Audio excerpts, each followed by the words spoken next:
নমস্কার সবাইকে। আজ 23শে জানুয়ারি 2026। আজ যেমন একাধারে সরস্বতী পুজো, তেমনি অন্যধারে নেতাজি সুভাষচন্দ্র বোসের জন্মদিন।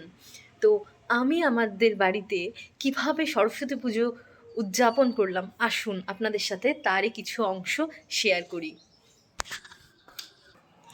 এই হলো আমাদের হরিচাঁদ ঠাকুর, শান্তিমাতা দেবী, লক্ষ্মী দেবী, আর এই যে আমার সরস্বতী দেবী।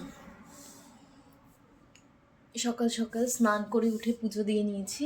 আমার ভায়োলিন, বই সবই তো তারই সৃষ্টি।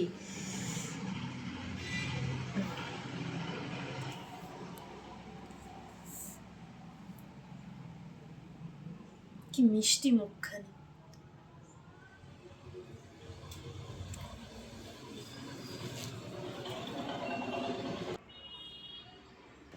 আজ আসি, তোমাদের সাথে দেখা হবে নেক্সট ভিডিওতে।